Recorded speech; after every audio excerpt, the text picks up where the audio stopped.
Ah là là là là, qu'est-ce que c'est que ça? Une araignée. L'araignée, va-t'en, va-t'en, va-t'en, va-t'en, va-t'en. Tu as servi à faire elle, hein, maintenant tu t'en vas. Alors, ouais. Alors là, c'est une petite feuille que je vais mettre en pièce jointe. Donc si tes parents peuvent l'imprimer, tant mieux. Sinon, ben, peut-être ils peuvent te la recopier. Ou alors tu fais sur l'écran. En tout cas, si tu l'as sur papier, il faudra la coller dans le cahier bleu.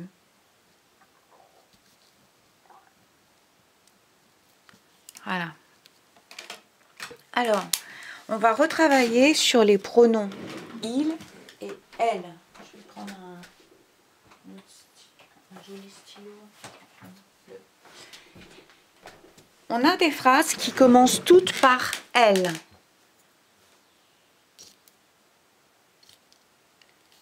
Comme l'araignée. Pousse-toi. Toi, tu me fais peur. Pousse-toi, tu me fais peur. Tu me fais peur. Reste tranquille là. Ça, c'est elle. Alors, elle est forte. On va transformer elle féminin par il.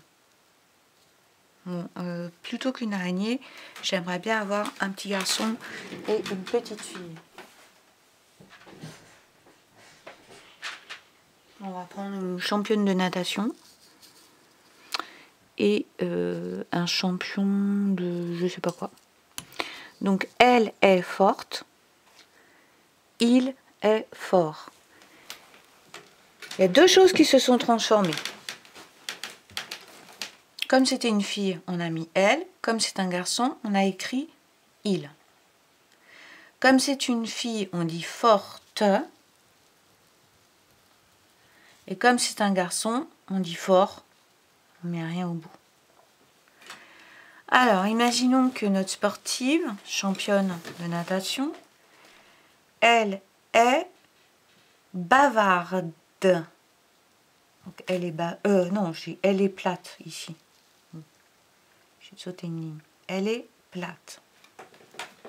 Bah ouais, regarde, elle est toute plate. C'est un Lego en même temps. Hein.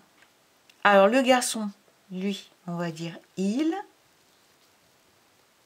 On garde le est, EST, que tu connais bien. Je vais éternuer. Ah, c'est bon. Il est plat, donc je recopie ce mot-là, sauf que je ne mets pas le E du féminin. Par contre, j'ai le T muet qui reste. Elle est plate, il est plat. Alors toi, cocotte, elle est bavarde.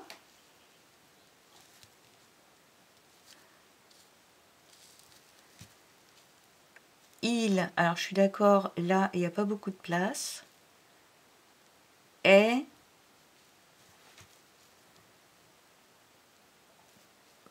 bavard. Et je m'arrête, je ne mets pas le E. Je ne mets rien parce que c'est un garçon. Elle est bavarde, il est bavard. Elle est verte, il est vert. Elle est laide, il est laid.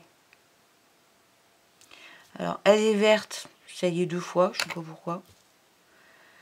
Elle est verte, il est vert. C'est pour voir si tu te rends compte que je fais un peu n'importe quoi.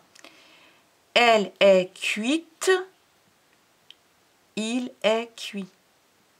Elle est lourde, il est lourd.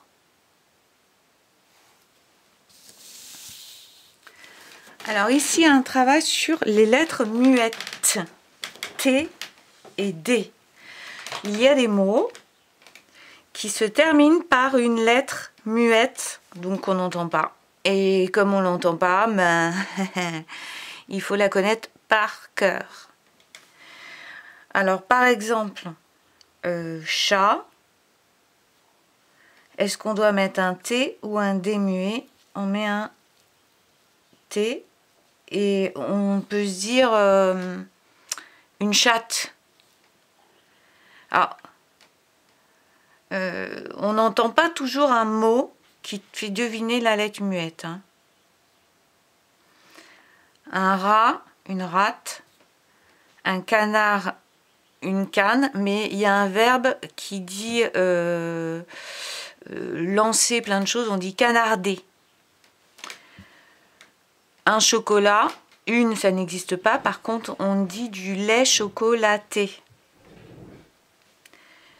Une forêt.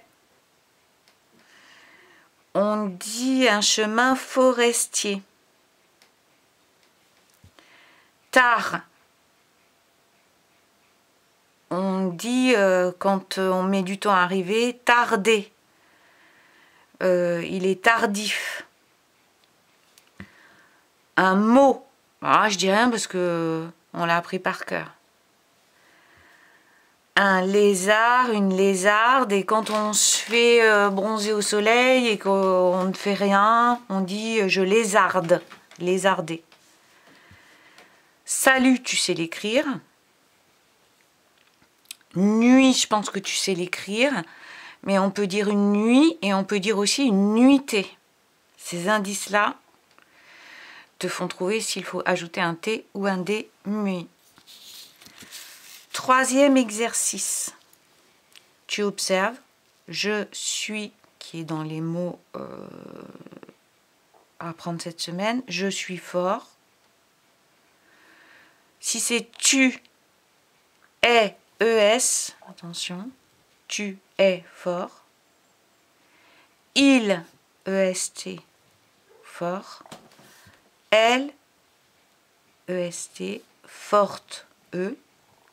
Il faut que tu retrouves ces 4 formules en reliant ici.